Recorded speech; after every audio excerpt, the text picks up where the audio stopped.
Good morning, all. Welcome back to So Granny So. So we did our live yesterday. That was an experience, I'll say that.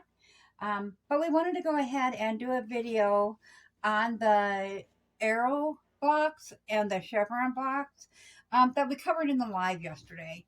So we're just going to go ahead and we're going to go over this once again. So if you didn't see it, that way you can kind of catch up to speed. If you did see it, just bear with us.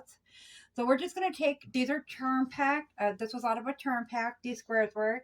And it was Summer Zest by Artesian Boutiques. So you're just going to lay your ruler from corner to corner of your block. And you're going to mark that up with Taylor's chalk, or if you have the heat markers, however, whatever you have handy. You can even do it with a number 2 pencil if you'd like.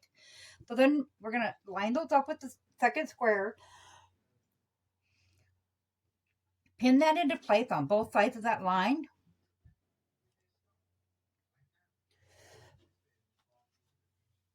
And then we're going to go ahead and bring that to the sewing machine. We're going to line that up with our presser foot. So we're doing a 1/4 inch seam on that side, turn it around and come back up with another 1/4 inch seam away from that line on the other side. So I'll do that and I'll meet you back here. Have that sewn in, we'll go ahead and pull these pins out. And I just wanted to give you a view of that so you can see our line is there, and then we got a 1/4 inch away there, a 1/4 inch away there. So we're just going to lay this back on that line again, and instead of drying it this time, we're going to go ahead and take our rotary blade, our rotary cutter, and cut that down the center. So now we have 2 pieces here. I'm going to bring that to the ironing board, and we are going to iron those flat. So out of every 2 squares you put together, you will get 2 of them. So we'll go ahead and get those ironed flat, and then I'll meet you back here. Now we're just going to take our scissors and cut off these ends, which are called dog ears, and that's just from joining the 2 shape. We'll cut those off on both squares.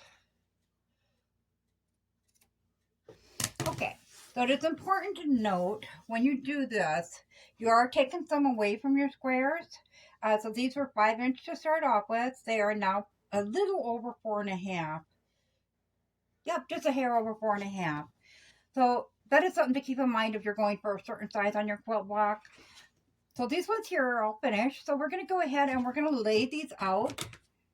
Start off with our darker color in the center and our lighter on the edges. So when you're making an arrow, you're going to place your blocks, as such. So whatever you got in the outer corners, you're going to put in the inner corners. However, if you want to make a diamond shape or a square in a square or a square on points, they call it many different things. You're just going to place all your squares with one color in the center and one color around the outside. So what we're doing right now is we're doing a arrow. So the arrow, you're just going to continue doing this.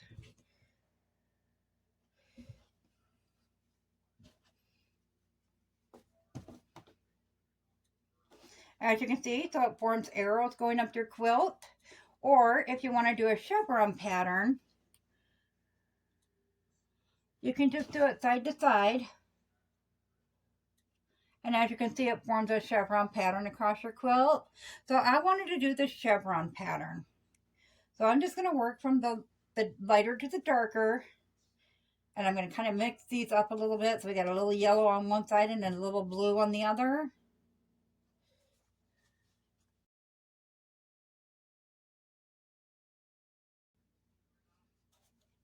I love the colors in these batiks. They're so pretty.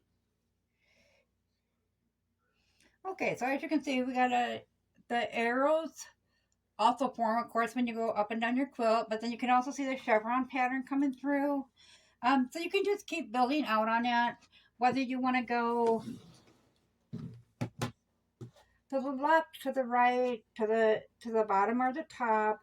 The design is totally up to you how you'd like to do that.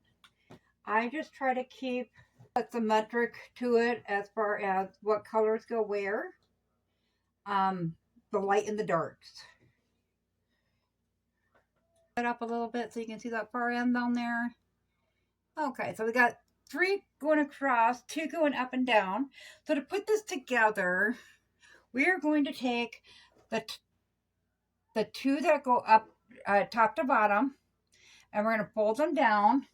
And I'm just going to put a pin in pointed towards the side that I need to sew. That kind of helps to keep it organized when I'm actually sitting at the machine, so I don't mess up the order. So I'm just going to pin that all the way across the row. And like I said, it's not so much to line it up as it is to keep it straight of what I'm sewing on. And we'll just go a 1/4 inch seam on all of those sides that we need to sew in. So I'm going to go ahead and I'm going to get the second row pinned, bring this to the machine. I'm going to go ahead and chain stitch them, which is where you just feed one after the other so you don't got to break thread in between together.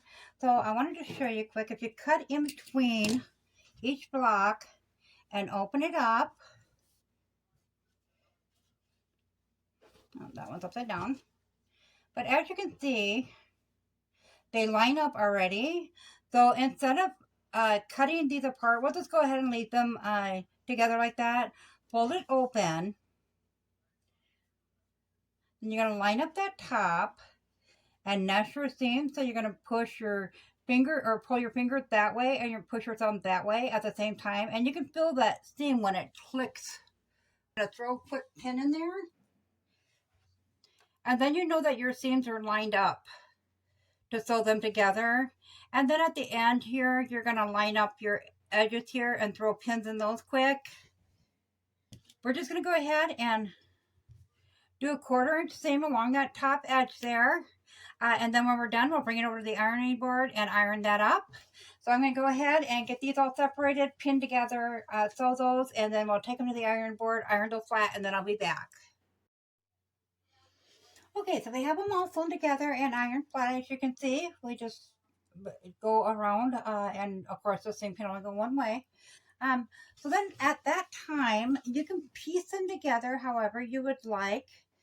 So whether you want to go up, down, do crazy diamonds on the inside of it, however you want to do it.